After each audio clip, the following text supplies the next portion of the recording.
स्वागत आहे natural skiing म्हणजेच निसर्गराजा चॅनेलमध्ये.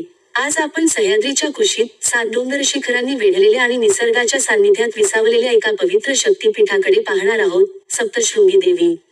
नाशिक जिल्ह्यातील वणी तालुक्यात वसलेलं हे स्थान केवळ श्रद्धेचं केंद्र नाही, तर इतिहास, निसर्ग, लोकजीवन आणि प्रवास यांचा सुरेख संगम आहे.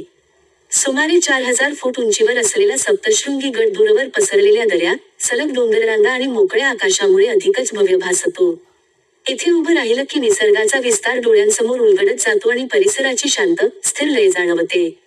आज 2026 साली पाहिलं तर सप्तशृंगी परिसर हा धार्मिकतेसोबतच एक महत्त्वाचं सामाजिक आणि आर्थिक केंद्र बनला आहे. सप्तशृंगी गड आणि आसपासच्या गावांची एकत्रित लोकसंख्या सध्या अंदाजे 30 ते 40 हजारांच्या दरम्यान आहे. यात्रेच्या काळात मात्र भाविकांच्या गर्दीमुळे ही संख्या काही दिवसांसाठी लाखोंमध्ये पोहोचते. सप्तशृंगीकडे जाण्याचा प्रवासही या अनुभवाचा महत्त्वाचा भाग आहे. सप्तशृंगी गड नाशिकपासून साधारण 60 ते 65 किलोमीटर अंतरावर, तर मुंबईपासून अंदाजे 270 ते 280 किलोमीटर अंतरावर आहे. त्यामुळे नाशिक हे या तीर्थक्षेत्राचं मुख्य प्रवेशद्वार मानलं जातं.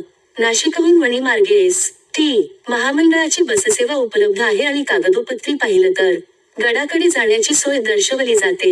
मात्र सध्या प्रत्यक्षात बसेस अनेकदा वेळेवर येत नाहीत. वळणाचा रस्ता, दोन्ही बाजूंनी उभ्या असलेल्या टेकड्या आणि मध्ये उघडणारी दृश्य प्रवासाला वेगळीच गोडी देतात. गडावर पोहोचण्यासाठी पायऱ्यांचा मार्ग, वाहनरस्ता आणि रोपवे असे 3 पर्याय उपलब्ध आहेत. पायऱ्यांवरून जाताना आजूबाजूचा निसर्ग जवळून पाहता येतो. रोपवे हा पर्याय विशेषतः ज्येष्ठ नागरिक आणि लहान मुलांसाठी सोयीचा ठरतो. वर पोहोचल्यानंतर मंदिर परिसरात दिसणारं लोकजीवन आपल्याला लगेच जाणवतं. स्थानिक बोलीत बोलणारी माणसं, दुकानदारांची लगबग, भाविकांची वर्दळ आणि साध्या जीवनशैलीतली आपुलकी हा परिसर जिवंत ठेवते. मंदिर परिसरातून खाली पाहिलं की हिरवीगार दरी, दूरवर दिसणारी गावे आणि डोंगरांच्या सावल्यांनी तयार झालेलं दृश्य मनाला समाधान देतं. पावसाळ्यात हा परिसर अधिक खुलतो. जरी हा व्हिडिओ पावसाळ्यातला नसला तरी त्या ऋतूत डोंगरांवर दाटलेली हिरवळ, ढगांमध्ये हरवणारे रस्ते आणि ओलसर हवेमुळे निर्माण होणारं ताजेपण सहज कल्पनेत उभं राहतं. दर्शनानंतर परतीचा प्रवासही तितकाच देखणा असतो. नाशिककडे येताना संध्याकाळच्या वेळेस घाटरस्त्यावर सूर्य हळूहळू अस्ताला जातो. आकाशात पसरलेला शेंदरी सूर्यगोल डोंगरकड्यांवर विविध छटा उमटवतो आणि परिसरावर एक शांत, सौम्य प्रकाश पसरतो.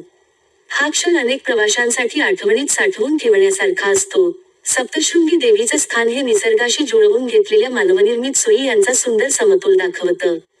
योग्य नियोजन आणि निसर्गाचा आदर ठेवला तर हा प्रवास अधिक समृद्ध आणि अर्थपूर्ण ठरतो.